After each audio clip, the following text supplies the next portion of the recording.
کریں اور اللہ تبارک و تعالیٰ کی رضا جوئی کے لیے کریں اور وہ محبت اور شوق سے کریں. جی سندھی میں چوندا آهن تو جيڪو ڍڳو هوندو آهي وہ اردو ڳالهائيندي ڳالهائيندي سندھی وسري وڃي ٿي. وہ ڍڳو هوندو آهي ان کان کم نه پجندو کوڙو ڍڳو. وہ ان کي جڏهن اسان جا مرشد مربی فرمائيندا سنا سے رحمت اللہ علیہ جن ہم اس کو ایک بیل تو کام والا تگڑا ہوتا ہے, دوسرا ایسا بیل جو محنت سے جی چرائے اس کو ہم جھوٹا بیل بولتے ہیں سندھی میں. اس کا ترجمہ اردو میں نہیں آتا معذرت کے ساتھ. تو یعنی کہ وہ جو کو ڈھگو وہ بیل جب ہوتا ہے جب وہ اس کو جوتتے ہیں پنجالی میں اور جب مالک اس کو ہانکتا ہے تو وہ چلنے سے انکار کر دیتا ہے. اب اس نے اس کو دم سے پکڑا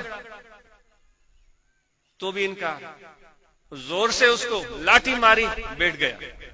ہمارے حضرت فرماتے تھے تمثیل دے کر, ویسے جو کاشتکار لوگ بیٹھے ہوں گے آپ کو بتائیں گے ایسا ہوتا ہے, لاٹھیاں ماری بیٹھ گیا.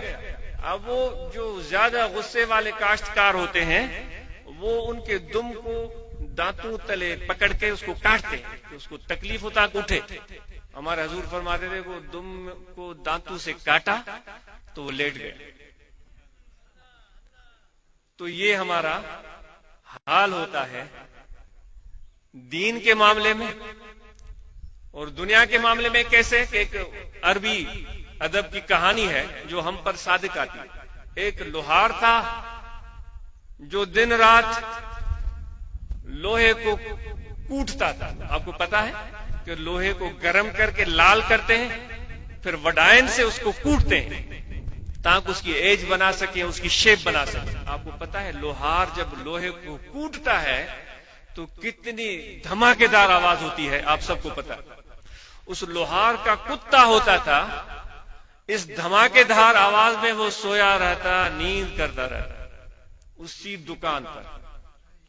اس کی آنکھ نہیں کھلتی تھی. عربک لٹریچر کی کہانی ہے. وہ لوہار جب لوہار کام چھوڑ کر بیٹھتا اور روٹی توڑ کر منہ میں ڈالتا تو چبانے کی آواز پر اس کتے کی آنکھیں کھل جاتی. وہ لوہار اس کو بولتا کہ تجھے کیا ہوا ہے, ابھی دھماکے ہو رہے تھے وڈائن کے, تمہاری نیند نہیں ٹوٹ رہی تھی, میں نے کیا ایک لقمہ چبایا تیری آنکھیں کھل گئی.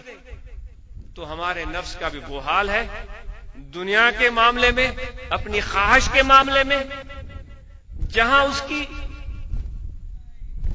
کی شہرت ہوتی ہو, جہاں اس کو شاباشی ملتی ہو, جب لوگ اس پر متوجہ, اس کی طرف متوجہ ہوتے ہوں, بڑا خوش ہوتا ہے.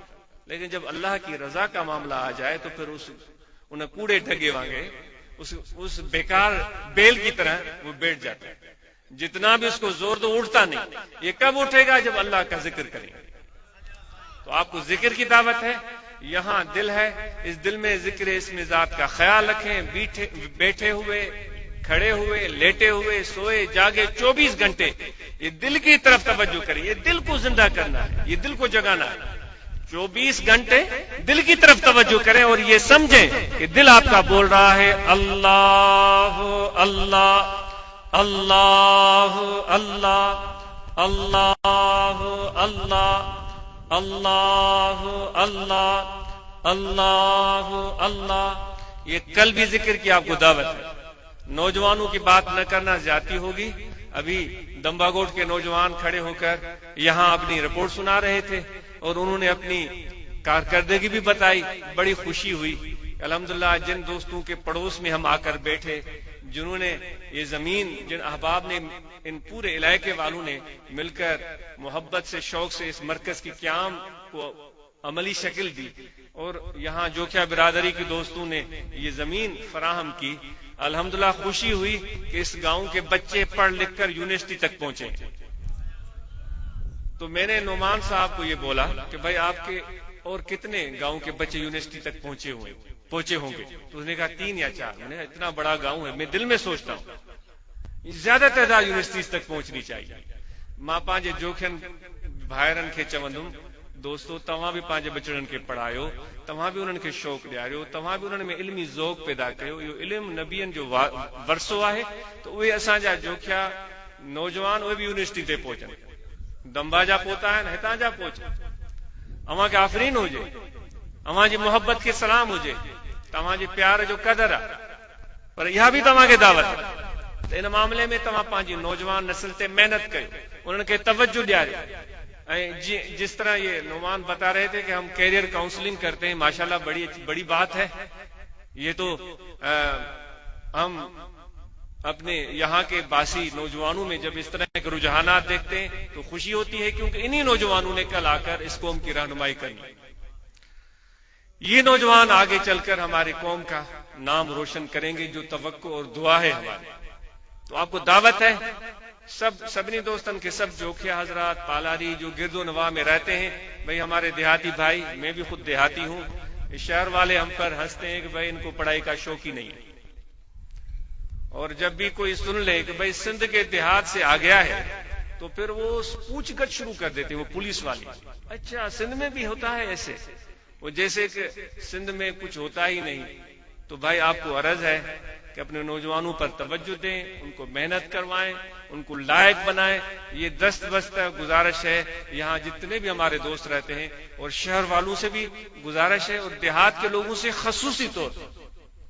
جب نوجوانوں کو ہم بے راہ روی کا شکار دیکھتے ہیں، جب ان کو گٹکا اور پان کھاتے ہوئے دیکھتے ہیں، جب ان کو نشہ کرتے ہوئے دیکھتے ہیں، جب ان کو اپنا وقت برباد کرتے ہوئے دیکھتے ہیں، اے میرے بھائیوں آپ کو اپنے پیسوں کا خوف ہوتا ہوگا، ڈر ہوتا ہوگا. 100 روپیہ گم ہو گیا، 3 دن سے ہمراہ کا اس شخص کا دماغ خراب ہے، ہمراہ جو دماغ خراب ہے، 100 روپیہ گم ہو گیا.